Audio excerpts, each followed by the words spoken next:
Hello and welcome back to my channel. I'm Dr. Payal Hiranwar, Assistant Professor of Mathematics, Senior College. तो बच्चों आज का जो video है ये बहुत इंपॉर्टेंट वीडियो है. Why? Because ये आप चाहे 12th बोर्ड्स की प्रिपरेशन कर रहे हो, चाहे आप इंजीनियरिंग पढ़ रहे हो, चाहे आप बीएससी पढ़ रहे हो, चाहे आप किसी भी एंट्रेंस एग्जाम की प्रिपरेशन कर रहे हो, आपको इस टॉपिक से टकराना ही पड़ेगा. ये टॉपिक आपको प्रिपेयर ही करना पड़ेगा क्योंकि कुछ टॉपिक्स ऐसे होते हैं जिसको हमें ऐसा लगता है कि हम इसको स्किप कर देंगे, है ना, ये वाला करेंगे प्रिपेयर, ये वाला नहीं करेंगे. बट ये जो टॉपिक आज हम पढ़ने वाले हैं लीनियर डिफरेंशियल इक्वेशंस, इसको आप चाह कर भी इग्नोर नहीं कर सकते, इसको आपको पढ़ना ही है. And the good news is ये टॉपिक बहुत ईजी है. मतलब क्या होता है कि नॉर्मली जो टॉपिक्स बहुत इंपॉर्टेंट होते हैं ना वो थोड़े डिफिकल्ट होते हैं, बट यहाँ पर इसलिए मैंने गुड न्यूज कहा कि ये जो टॉपिक है ये इंपॉर्टेंट भी है और साथ में बहुत ईजी भी है. ठीक है. एंड वन मोर थिंग, आज के वीडियो आपको एंड तक इसलिए देखना है क्योंकि मैं इस वीडियो में आपको ये भी बताने वाली हूँ कि बच्चे ऐसे कौन से मिस्टेक्स एग्जाम में करते हैं. Because as you all know कि I am a valuer also, university level पे मैं पेपर्स चेक करती हूँ, तो मुझे पता है बच्चे कौन सी मिस्टेक्स करते हैं एग्जाम में. एंड मैं आपको बताऊंगी आपको वो मिस्टेक्स बिल्कुल भी नहीं करनी है. ठीक है. तो आज का वीडियो बहुत इंपॉर्टेंट है. इन शॉर्ट नहीं, मैंने बहुत ज्यादा लंबा बोल दिया है. तो आगे बढ़ते हैं towards the topic. The topic is linear differential equation. अब तो सबसे पहले ये जानते हैं कि लीनियर डिफरेंशियल इक्वेशन दिखता कैसे है, होता कैसे है. तो ये जो आपको क्लाउड के अंदर दिख रहा है, this is the standard form of linear differential equation. इस टाइप का आपको कोई इक्वेशन दिखता है तो उसको बोला जाता है लीनियर डिफरेंशियल इक्वेशन. इसको मैं रीड आउट करती हूँ आपके लिए. dy by dx plus py equal to q. ठीक है. अब ये एक लीनियर डिफरेंशियल इक्वेशन है, लीनियर इन y. इसको अगर स्पेसिफिकली बोलूं मैं तो this is a linear differential equation in y. और y में क्यों बोला है मैंने, क्योंकि यहाँ पर y की डिग्री हमेशा आपको 1 दिखने वाली है, इससे ज्यादा नहीं होगी, तभी जाके इसको बोला जाता है linear differential equation in y. आगे हम x में भी देखेंगे लीनियर डिफरेंशियल इक्वेशन कैसे होता है. अब ये तो समझ में आ गया, dy by dx, ये p भी समझ में आ गया. अच्छा, dy by dx में एक चीज ध्यान रखो कि y जो है ये होता है हमारा डिपेंडेंट वेरिएबल. कौन सा वेरिएबल? डिपेंडेंट, क्योंकि y डिपेंड करता है x के ऊपर और x क्या है यहाँ पे? Independent variable. इन शॉर्ट आप ऐसे बोल सकते हो जो आपको न्यूमरेटर में दिख रहा है वो आपका डिपेंडेंट वेरिएबल है, और विथ रिस्पेक्ट टू जो आप डेरिवेटिव लेते हो, हमेशा हम डेरिवेटिव यहाँ पर दिख रहा है with respect to independent variable लेते हैं, तो या फिर डिनोमिनेटर में जो वेरिएबल है वो हमारा इंडिपेंडेंट वेरिएबल है. ठीक है, इसको ध्यान में रखना है. अब ये p और q क्या है ये तो समझ गया, dy by dx plus py equal x और y तो हम हमेशा उससे डील करते हैं. What is p and q? तो यहाँ पर p और q जो होंगे are functions of independent variable. अब यहाँ पर हमारा इंडिपेंडेंट वेरिएबल x है, या फिर कांस्टेंट भी हो सकते हैं. p एंड q क्या हो सकते हैं? Constant. Functions of p and q, functions of x मतलब क्या? p एंड q क्या हो सकते हैं? x के फंक्शन यानी कुछ भी हो सकते हैं. sin x हो सकता है, q हो सकता है log x, it can be e raised to x, it can be x square plus 3. ये सारे क्या दिख रहे हैं हमें? Functions of x. ठीक है. तो इस फॉर्म में p q हो सकते हैं या फिर कांस्टेंट भी हो सकते हैं, मतलब एनीथिंग 5 10 15 19 एनीथिंग. तो या तो कांस्टेंट हो सकते हैं या तो it can be function of x and y. तब जाके इस टाइप के इक्वेशन को बोला जाएगा लीनियर डिफरेंशियल इक्वेशन. कुछ एग्जांपल्स देख लेते हैं. फॉर एग्जांपल अगर मैंने ऐसे लिखा dy by dx, ये फिक्स है, इसमें कोई चेंजेस नहीं होते, प्लस अगर मैंने यहाँ लिख दिया x square y is equal to 5, तो क्या ये लीनियर डिफरेंशियल इक्वेशन होगा? देखो हम शुरुआत किससे कर रहे हैं बच्चों, हम सबसे पहले तो एनालाइज करना सीखेंगे कि कोई इक्वेशन अगर दिख रहा है तो क्या वो लीनियर डिफरेंशियल इक्वेशन है. आगे हम सॉल्यूशंस पे जाएंगे, क्योंकि डिफिकल्टी यही से शुरू होती है कि बच्चे एनालाइज ही नहीं कर पाते कि ये कौन से टाइप का क्वेश्चन है. एग्जाम में जब क्वेश्चन आता है तो कुछ भी नहीं लिखा होता है कि ये एग्जैक्ट डिफरेंशियल इक्वेशन है, ये लीनियर डिफरेंशियल इक्वेशन है. आगे हम बर्नौलीज पढ़ने वाले हैं, तो आपको एनालाइज करना है पहले ये कौन सा टाइप है. एक बार आपने एनालाइज कर लिया तो फिर तो सोल्यूशन आपको पता ही है. लीनियर है तो ऐसा सोल्यूशन है, एग्जैक्ट है तो ये सोल्यूशन है. एग्जैक्ट के ऊपर हम प्रीवियस वीडियोस कर चुके हैं, जिन्होंने नहीं देखा है डिस्क्रिप्शन बॉक्स में आपको सारी प्लेलिस्ट मिल जाएंगी. ठीक है.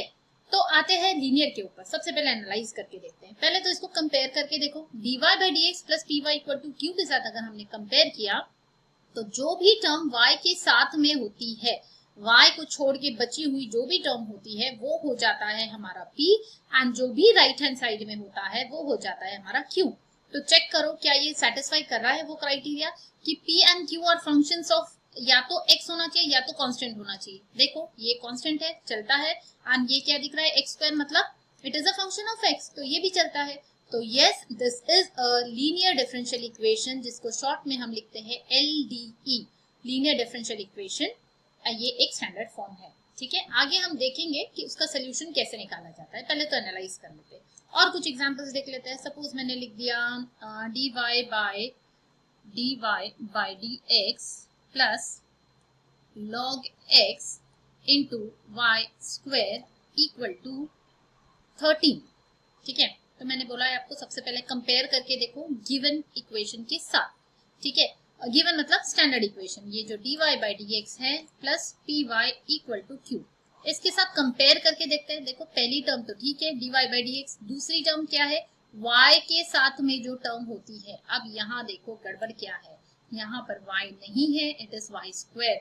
तो this is not a linear differential equation in y, इसको हम नहीं बोल सकते ये linear differential equation in y है। ठीक है, तो ये नहीं हुआ। कोई और एग्जांपल देखते हैं। Suppose I write dy by dx plus sine square x into y equal to log x। अब क्या ये एक लीनियर डिफरेंशियल इक्वेशन है इन y? देखो कंपेयर करके देखते हैं। dy by dx plus py, yes y है। एंड अच्छा y कैसे याद रखोगे आप? एक और चीज याद रखनी है यहाँ पर कि यहाँ जो वेरिएबल होता है वही वेरिएबल यहाँ पर होता है। dy है तो यहाँ पे भी y होता है। एंड जो p एंड q होते हैं, p एंड q ये किसके फंक्शंस होते हैं? जो नीचे वेरिएबल होगा उसके वो फंक्शंस होना चाहिए या तो कांस्टेंट होना चाहिए। अभी आपको इजी लग रहा होगा, पर आगे क्या होता है कि वेरिएबल्स चेंज होने लगते हैं। y की जगह कभी t दिखेगा, x की जगह कभी r दिखेगा, कभी s दिखेगा। तो जब वेरिएबल्स चेंज होते हैं तब जाके कंफ्यूजन क्रिएट होता है और बच्चे वहीं पर गलती करते हैं।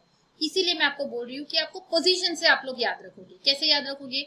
जैसे मैंने अभी बताया, फिर से मैं एक बार बताती हूँ। dy by dx plus p, तो यहाँ जो वेरिएबल है वही वेरिएबल यहाँ होना चाहिए, एंड उसको छोड़ के जो बचा हुआ रहेगा वो हमारा p कहलाएगा। ठीक है, इक्वल टू q। एंड ये जो p और q होंगे वो हमेशा x के फंक्शंस होंगे। जो नीचे वेरिएबल होगा उसके फंक्शंस होना चाहिए या तो फिर कांस्टेंट होना चाहिए।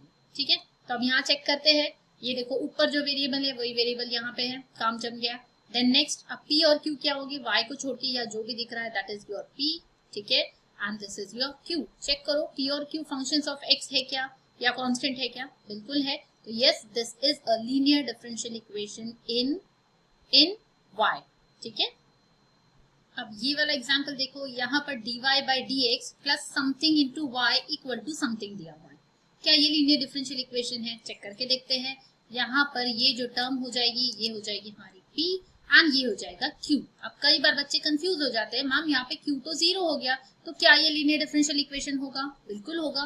जीरो इज अ कांस्टेंट, और हमने पहले ही बोला है p और q कांस्टेंट भी हो सकते हैं। तो yes, this is a linear differential equation. अब यहाँ बच्चे क्या गलती करते हैं? एग्जाम्पल नंबर 2 पर ध्यान दो। जब यहाँ पर क्वेश्चन आता है आपको एनालाइज, जब हम सोल्यूशन करने वाले हैं तो उसमें आपको सबसे इंपॉर्टेंट होता है p और q एनालाइज करना।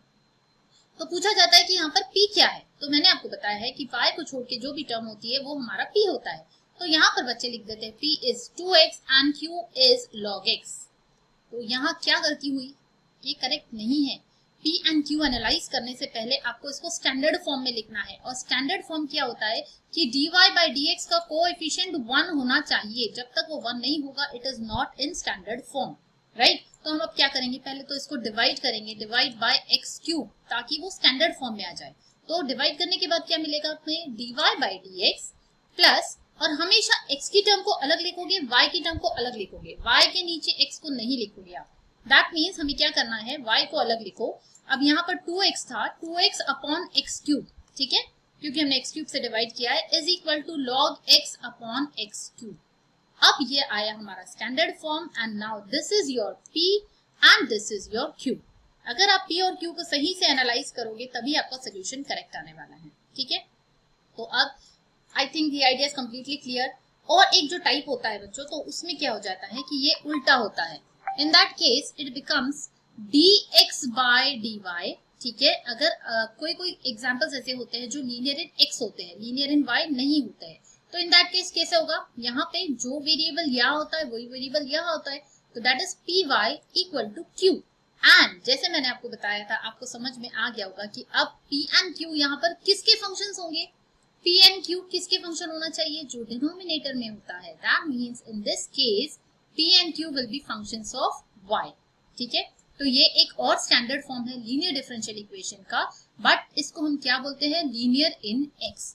तो जिस हिसाब से हमारा क्वेश्चन होगा उस हिसाब से हमारा सोल्यूशन चेंज हो जाएगा। मैं आपको एक तरीका बताऊंगी, दूसरा आपको ऑटोमेटिकली आ जाएगा। Now let us move towards the working rule. अब वर्किंग रूल क्या होता है ये देख लेते हैं हम लोग। तो this is the working rule. सबसे पहली स्टेप क्या होती है, एनालाइज कर लो। पता चल गया लीनियर डिफरेंशियल इक्वेशन है, तो आगे क्या करेंगे, उसको कंपेयर करेंगे और पी एंड क्यू की वैल्यूज निकालेंगे।